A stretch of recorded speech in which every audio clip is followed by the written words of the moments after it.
Greetings, dear listener. My name is Joe Ciaravino, and I'm the host and creator of Dude, Where's My Code? A pinball podcast that focuses specifically on the people who create the rules for pinball games. Each month, I hope to interview one of the brilliant minds who are designing and coding the rules to some of the most popular pinball games ever made. Some of the names you might already know, and some names you might not. Here's a small sample of what you can expect to hear on the show. People like Josh Sharp of Raw Thrills.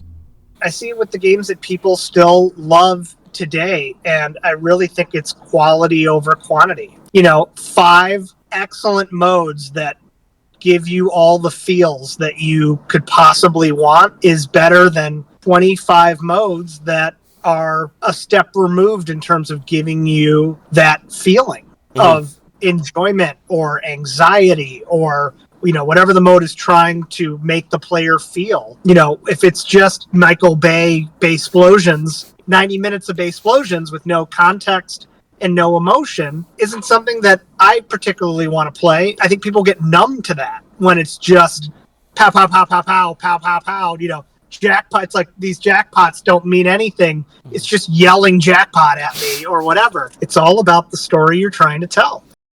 Elizabeth Gieske of Stern Pinball.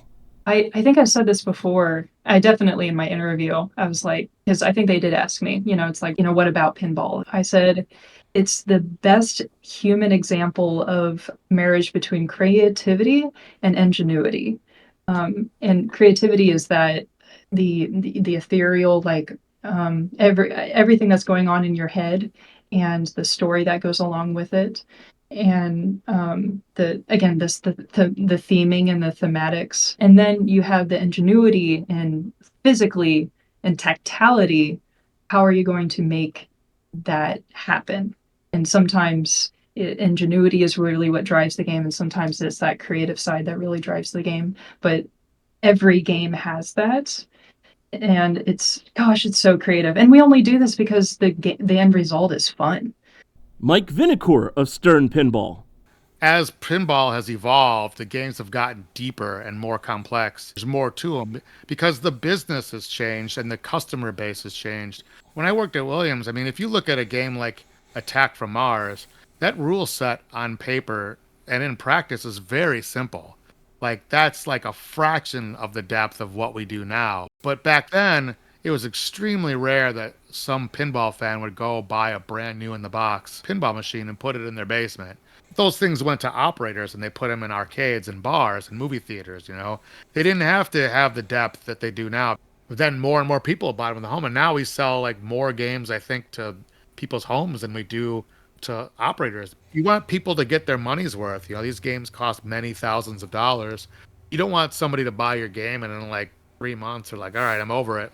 It's boring, right? That's a big financial investment. You want the games to have long legs so it keeps people interested, entertained, and feels like they got the value for their money. And Steven Silver of Multimorphic.